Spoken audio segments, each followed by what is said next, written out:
Bhagavate Vasudevaya. Vandeham Sri Guru Sri Juta Padakamalam.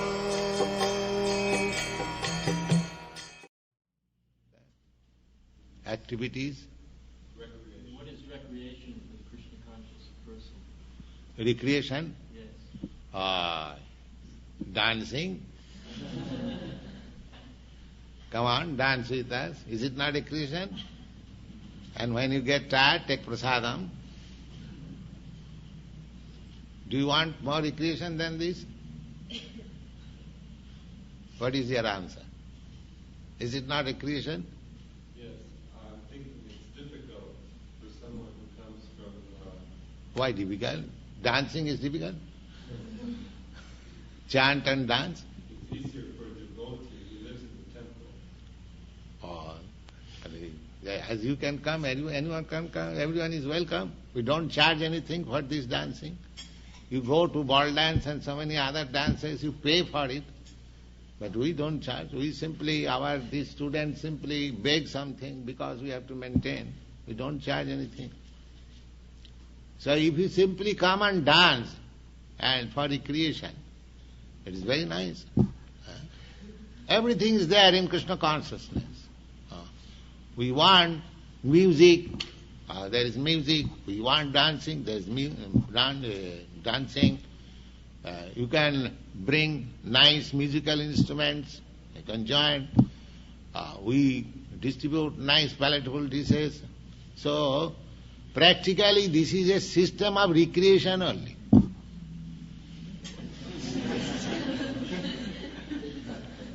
Yes. If you seriously think, you'll find this system, there is no labor at all, simply recreation. Susukham. That is stated in the Bhagavad Gita in the 9th chapter, you'll find Susukham. Everything is pleasing and happy. Find out anything in our system that this is troublesome. Tell me practically, anyone, that this point is very troublesome. Just put your counter argument. Simply pleasing. It is simply recreation. That's all. You just point out, Swamiji, this point is not very recreation or not very unhappy person. Nothing. People want. That is their nature, just like the children. When they see that boys and girls are dancing, their children also dancing. Automatically. This is spontaneous. This is life. And that is our real life in the spiritual world. There is no anxiety. Simple people are dancing and chanting and eating nicely. That's all. There is no factory. There is no labor. There is no technical institution. There is no need. These are all artificial. Anandamaya Abhyasat, the Vedanta says. Every living entity, God is Anandamaya, full of bliss and pleasure, and we are part and parcel of God. We are also the same quality. Anandamaya Abhyasat. So, our whole process is to join the Supreme Anandama, Krishna, in his dance party. That will make us actually happy. Here we are trying to be happy by artificial means. And we are becoming frustrated. But if you actually be situated in Krishna consciousness, simply you revive your original position, joyful, simply joyful. Anandamaya Abhyasat, these are the Vedanta terms. Because our nature is Anandamaya. Everyone is trying to find out. In this La Cienega Avenue, there are so many restaurants, so many things, and so many signboards. What? They're advertising, come on, here is Ananda, here is pleasure. He is advertising here, we are also doing.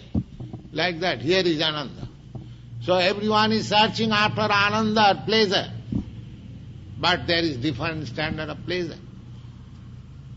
The same thing, somebody are trying to find out pleasure from the material point of view.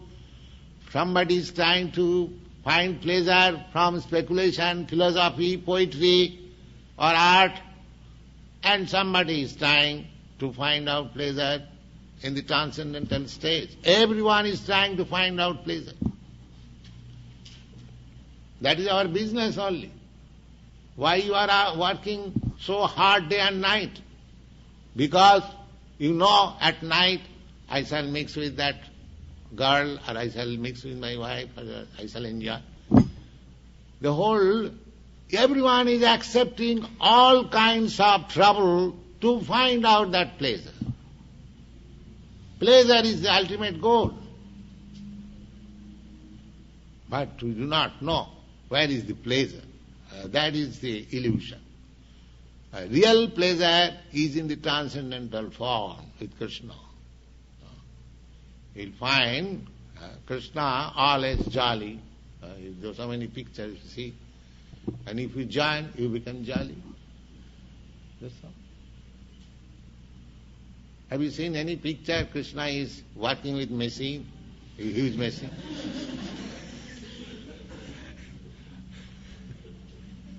Or have you seen any picture he is smoking?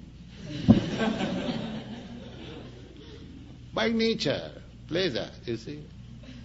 Pleasure. So you have to unfold yourself in that way, and you find pleasure. Simply full of pleasure, that's all. Anandamaya Vyasa, by nature, simply pleasure. Not by artificial means.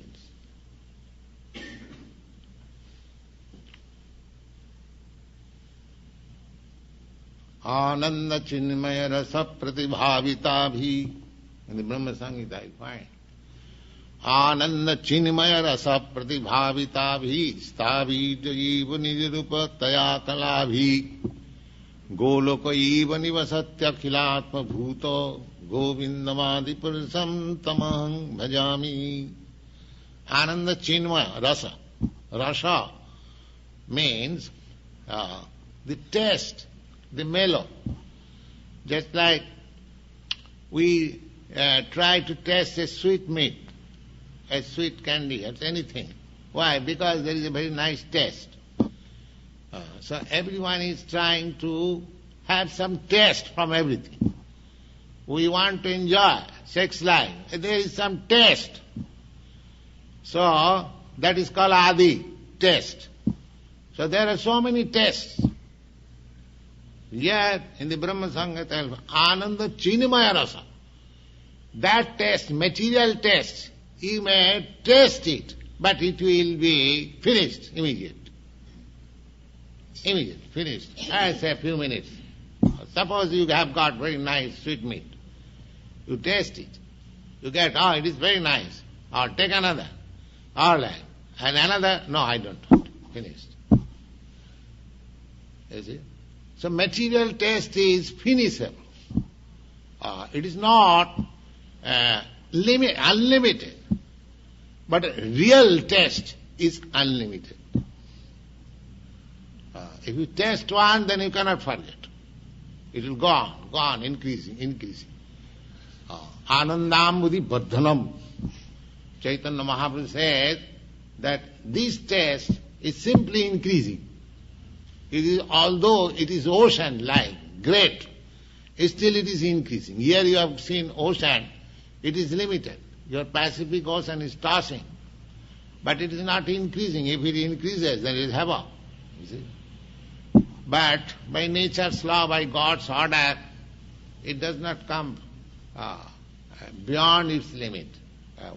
Within the limit it is. But Chaitanya Mahaprabhu says that there is an ocean of bliss, ocean of taste, of transcendental bliss, which is increasing.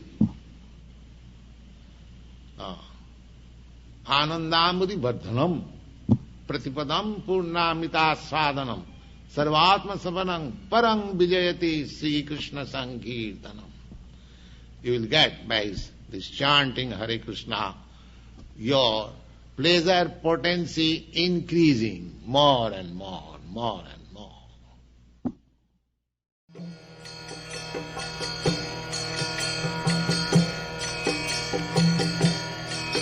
Hare Krishna, Krishna Krishna, Hare Hare, Hare Rama.